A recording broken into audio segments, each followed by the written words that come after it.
me a Parsha story.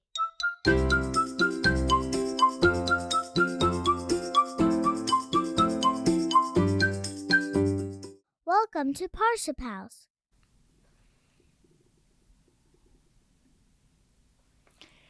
As we continue to look for ways to support our family in Israel, I am hopeful that this Parsha story can be a part of that by helping us grow our Torah learning and how we treat each other. Ever since Frank was a little boy, he had a dream to work in a candy chocolate factory when he would grow up. He spoke about it to his parents and his grandparents and his friends at school, and he wanted to make sure that it would be a company or a factory where he can be involved in the chocolate and the candy, because he really liked chocolate and really enjoyed eating candy. Everybody thought it was very cute and sweet, and that Frank would outgrow it, that maybe when he was 18 or 20 or 22, he would change his mind and decide on a different kind of work. But nah-uh. Frank stayed strong with his dream, and when Frank grew up, that's exactly what he did. He went to work in a chocolate candy company and factory, and his day was filled with making chocolate and different kinds of candy. One day, Frank was just having one of those days. You know, some days can be harder than others. Well, Frank's first job that Monday morning when he went to work was to roast the cocoa beans. Cocoa beans first need to be cleaned to make sure there's no bugs or mold inside of them. And then after the beans are cleaned, they're put in a huge roaster for about 35 minutes. And there, the shell of the cocoa bean separates from the bean kernel. It's called the fanning process. Frank was very good at that. So that was Frank's first assignment of the day. He went over to the machine. He loaded tons of beans inside of this huge roaster. And he set the timer, as he always did every Monday morning, for 35 minutes. But Frank was a little distracted, and instead of putting the temperature at 350 degrees, Frank pressed the number 4 instead of the number 3, and he was roasting the beans at 450 degrees without realizing it. As some of the other workers walked through the floor of the factory, they said, "We smell something. What's burning? Is that smell coming from outside or from inside? Is somebody having a barbecue for breakfast?" And then the supervisor walked through and said, "I believe the smell is coming from the roaster. Let me check it out." He walked straight to the roaster, pressed pause, opened the window, and he was quite shocked. All of the beans that were in the roaster were burned to a crisp. None of them would be able to be used. They wouldn't be able to turn into nibs that are then crushed to make the cocoa butter. How did Frank react when this happened? Frank said, "What's your problem? What's your problem? It's your problem," to everybody standing next to him, when really the truth was, "Frank, the problem might be you." Frank's blaming everybody else. He said, "I definitely put the right number in. This can't be my fault." Frank then moved on to his next assignment for the day, where he took a huge amount of nibs from the day before, because this morning there were no nibs because of the burning situation. And his assignment was to put these nibs between two very large steel discs so that they would be crushed. And then the fat is melted inside, and then the cocoa butter and the chocolate liqueur is created in this way. Well, Frank was being careless, and he didn't line the two discs one on top of the other closely enough. So when he put in the code for the crushing to start happening, it sounded like a drum or a tambourine going clap, clap, clap. And suddenly there were these chocolate nibs oozing out of the side, falling on the floor, and some workers started to trip. Frank again is looking around at everybody saying, "What's your problem? What's your problem? What's your problem? How did you make this happen? This isn't me. This wasn't my fault." "Frank, the problem might be you." Ooh, Frank was getting good and angry. This was a bad day so far for him. Everything was going wrong. Let me move on to assignment number 3, he thought.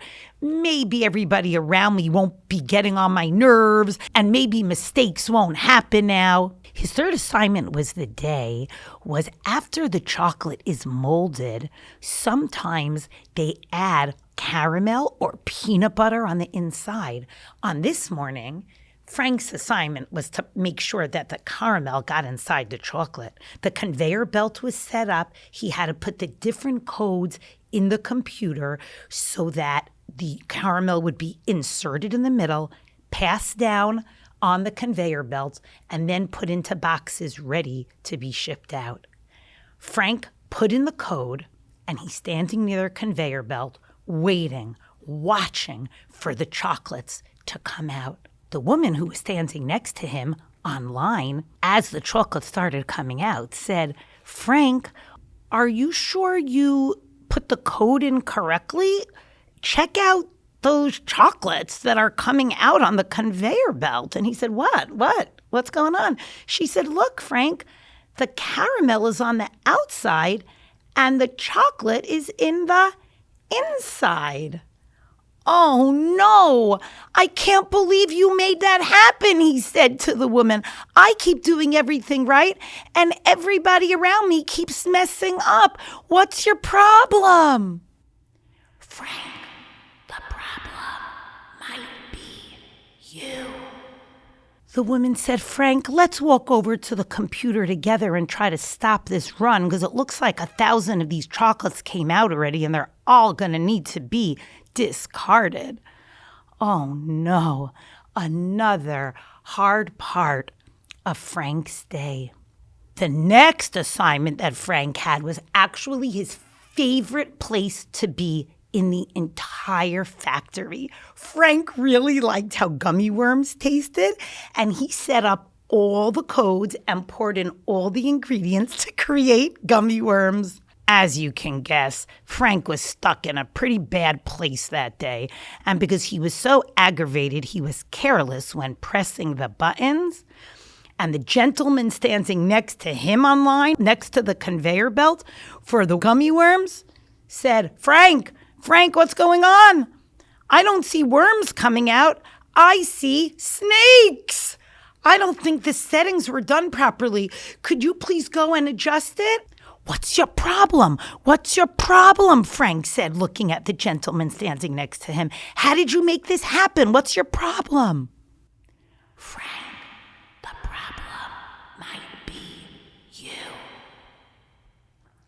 Frank stopped the machine, readjusted the numbers, and just couldn't wait for this no good, very bad, terrible, horrible day to be over.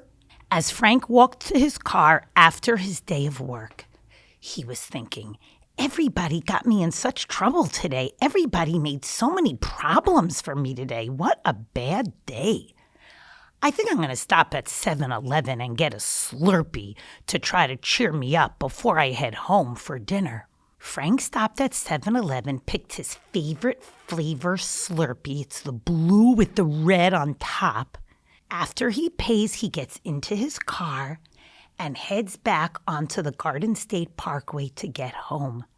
However, Instead of getting on the Garden State Parkway northbound in the direction of all the traffic, he entered the highway in the wrong direction. He's driving southbound on a northbound parkway. He had been so frustrated and angry about his day that he got all confused. Suddenly, his phone rang. Hello? Hi, Frank. It's Sarah calling. Sarah was Frank's wife. I just heard on the traffic report that there's something crazy going on the Garden State Parkway, that there's somebody on the parkway driving into traffic in the wrong direction. Please be very careful. I want you to get home safely. Be careful of that person that might be on the road. Frank said, Sarah, there's not one crazy driver on the road. There are hundreds of crazy drivers on the road. They're all driving in the wrong direction. I'm the only one driving in the right direction. Oh my. Wow. Frank wasn't able to recognize throughout his entire day and also on his drive home that the problem was actually with him, that he was stuck in the wrong direction, and he continued to blame everybody else instead of looking inward and getting unstuck and changing around his day. That is similar to something that happens in this week's Parsha, in Parashat Beshalach. Hashem brought 10 makot on Mitzrayim. The Bnei Israel left Mitzrayim. Paro said, go! Paro saw how powerful and strong Hashem was. Paro recognized that Hashem wanted the Jewish people to leave Mitzrayim. But Paro changes his mind. And Hashem had told the Jews to travel a little bit back. And Paro said, oh, they must be lost. They must be stuck. I'm going to go after them. We're going to get those Jews. And Paro starts chasing them with whatever was left of his army and his chariots. And then the Yam, the water, is in front of Bnei Israel, and Paro is behind them.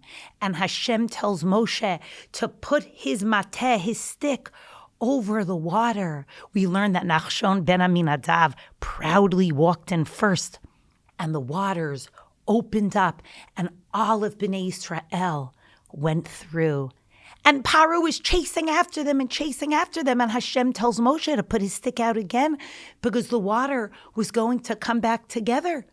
One would think that Paro and the Egyptians would turn around at that point and start running backwards out of trouble. But they ran right into the water. What was going on? Why would they run in when the water was closing? Paro, like Frank, was stuck. He thought that his way was the right way, and he got himself further and further and further into trouble until the water covered Paro and all of the Egyptians that drowned in the Yam Suf. A lesson that we can learn from Paro and from Frank is not to get stuck. We all make mistakes. We all might get stuck in a certain behavior. But if we look inward, we can shift our direction. We can take ownership and move forward. Let's think of an area in our life where we might be stuck and where we want to change course, change direction, take ownership, and move forward in a really positive way. I hope that this message that we learn from this week's Parsha can be brought into our lives, and that our efforts to do so will serve as a zechut for our beloved Chayalim and for our brothers and sisters in Israel. Shabbat Shalom.